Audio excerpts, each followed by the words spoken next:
Hello everyone, and welcome back to Stone to Moon, your gateway to the untold mysteries of the past.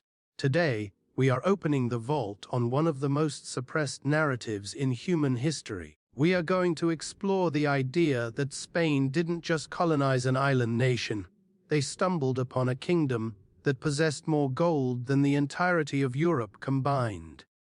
But here is the tragedy: they covered it up. The modern world often imagines ancient Filipinos as simple, primitive tribespeople. If that were true, how do you explain the archaeological recovery of solid gold death masks, intricate sashes, and jewelry so complex that modern goldsmiths are baffled by how it was created without advanced machinery? What if I told you that the history books are missing a massive chapter? Transport yourself back to the year 1570. Spanish conquistadors drop anchor in Manila, expecting to find unorganized savages. Instead, they are met with a sight that shakes them to their very core: a population adorned in gold. Heavy gold jewelry draped over their bodies, gold-plated teeth, gold woven into their clothing, and gold decorations adorning every household. They found a civilization so obscenely wealthy that merchants from China, India, Arabia, and Japan braved treacherous oceans just to do business there. Miguel de Lorca, a Spanish chronicler of the time, famously noted, "The inhabitants of these islands possess more gold than all of New Spain." Yet, a mystery remains. Where did this unimaginable wealth originate? How did a collection of islands dominate the most lucrative trade routes in Asia? And why was this glittering empire scrubbed from our collective memory? Today, we exhume the lost empire that was wealthier than China and more connected than India. This is the silenced story of the Philippine Gold Empire. When European ships first breached the horizon of the Philippines in the 16th century, they were not the first outsiders to arrive, not by a long shot. However, the records they left behind provide a shocking glimpse into the past. Antonio Pigafetta, the man who documented Ferdinand Magellan's voyage, wrote in disbelief about the Raja of Cebu. He described a leader wearing massive gold earrings, heavy rings on every single finger, and wielding a dagger with a handle made of solid gold. He noted that even the common folk walked around wearing gold ornaments as part of their daily attire. But the documentation goes even deeper. The Spanish friar Juan de Plasencia recorded that the locals actually used gold as a standardized currency. They utilized specific weights known as taels, or mass, proving the existence of a sophisticated gold-based economy that had been functioning for centuries before a European ever set foot there. Governor Miguel López de Legazpi reported back to the Spanish crown, stating that the sheer volume of gold in the archipelago was incomprehensible, and remarkably, the natives valued it so little that they would trade it for simple trinkets. If this revelation is blowing your mind, please hit that like button. Let me know your thoughts in the comments, and make sure you are subscribed with notifications on so you don't miss the truth. Consider the implication of Legazpi's report. Gold was so common that the locals didn't view it as a rarity. But where was it all coming from? Modern geology gives us the answer. The Philippines is situated directly on the Pacific Ring of Fire, a volcanic belt teeming with minerals. Specifically, in Pre-Colonial, Camarines Norte, there is physical evidence of gold mining operations that date back to at least 1000 AD.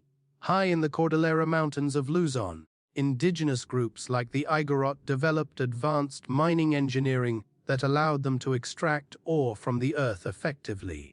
However, the artifacts tell the loudest story. Recent excavations have brought to light the Surigao treasure, a hoard discovered in 1981. This collection includes a breathtaking golden sash, a symbol of royalty, weighing more than a kilogram. Then there is the Agusan image, a 4-pound solid gold statue found in 1917. Throughout the archipelago, burial sites have yielded gold masks, bracelets, and diadems. These aren't just lumps of metal. They show that ancient Filipinos were master metallurgists. They perfected difficult techniques like granulation, fusing tiny gold spheres, and filigree, creating art that was arguably superior to European craftsmanship of the same period. Mining the gold was only step one. The true source of power was geography. If you look at a map of ancient maritime Asia, the Philippines is not on the edge, it is the bullseye. To the west you have the economic giant China. To the southwest the famed Spice Islands and India. To the north, Japan and Korea. To the south, Borneo and Java. Every critical shipping lane in the region intersected with Philippine waters. The islands served as the Grand Central Station of the ancient Asian world. Records from the Chinese Song Dynasty, ranging from 960 to 1279 AD, explicitly mention a trading partner called Maui, which historians identify as Mindoro. These documents describe massive commercial fleets arriving with silk, porcelain, and iron, specifically to exchange for Philippine gold, pearls, and rare timber. Crucially, the Philippines wasn't just selling raw ore, they were manufacturing finished luxury goods. Philippine-made gold beads have been unearthed in archaeological digs from Vietnam to Thailand. Distinctive jewelry designs from the archipelago have been found in the treasuries of ancient kingdoms in Borneo and Sumatra. The Philippines was essentially the jewelry workshop for the entire continent. Let's dismantle the myth of the primitive savage. Before Spain arrived, the archipelago wasn't a single nation, but a network of highly developed city-states known as rajanates and sultanates. The Kingdom of Tondo, located in present-day Manila, was a powerhouse from the 10th to the 16th century.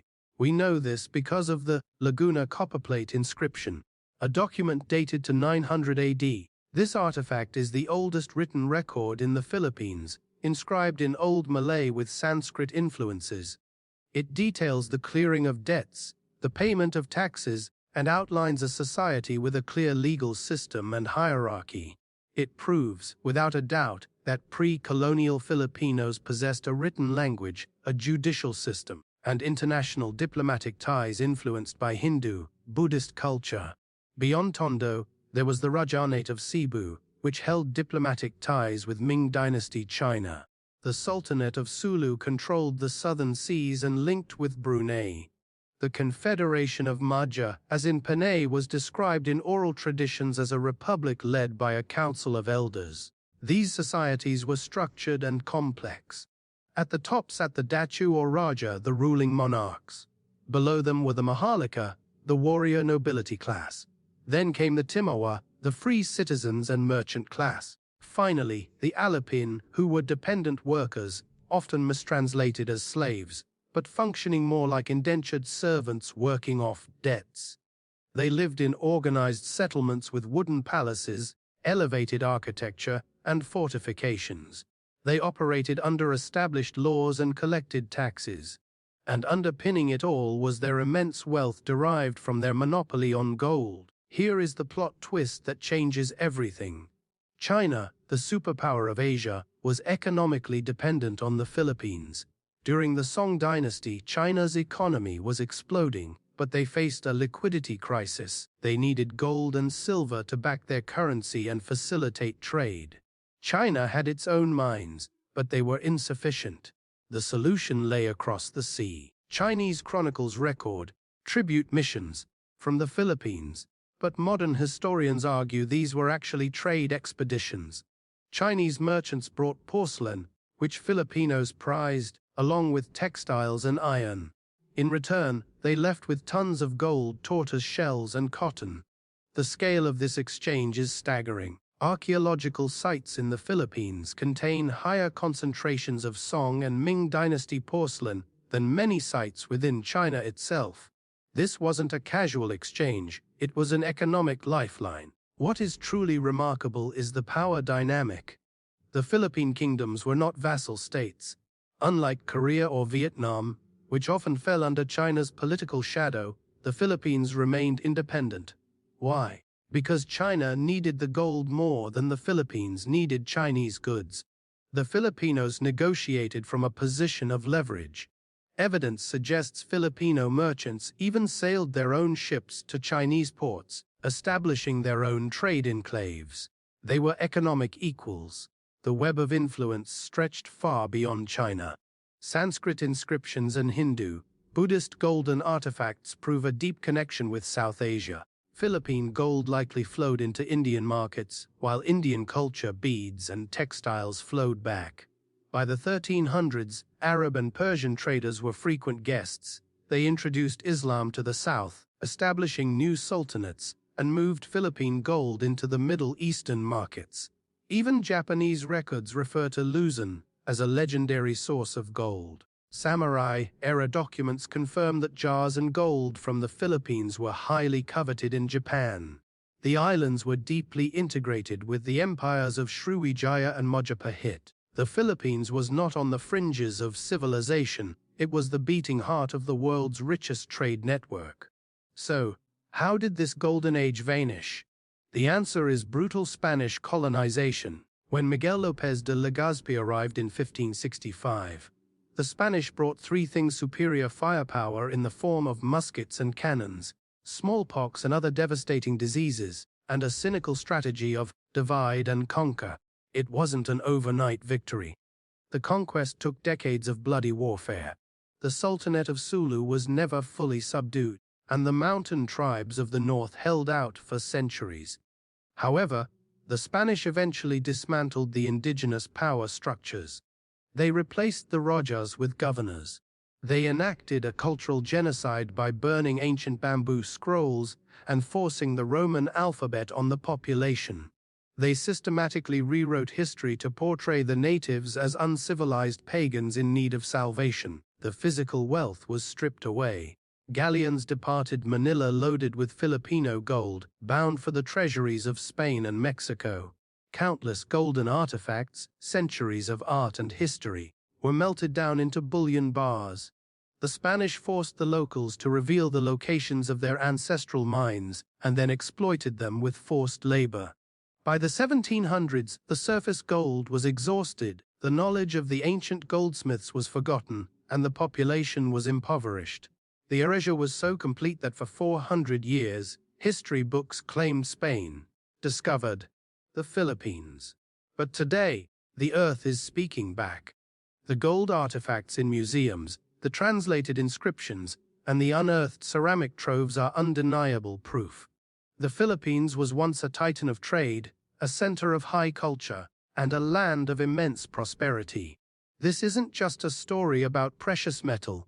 It is about recognizing a sophisticated civilization that had its own identity, laws, and power long before the West arrived. The narrative that colonization civilized the Philippines is a lie. The truth is, colonization destroyed a thriving civilization. As Filipino archaeologists and historians piece this puzzle back together, they are reclaiming a stolen identity. The Golden Empire may be gone, but its memory is being restored. And that remembrance is a form of historical justice. So, the next time you hear someone discuss Asian history, and they only mention China, India, or Japan, remind them of the archipelago that once held the purse strings of the continent.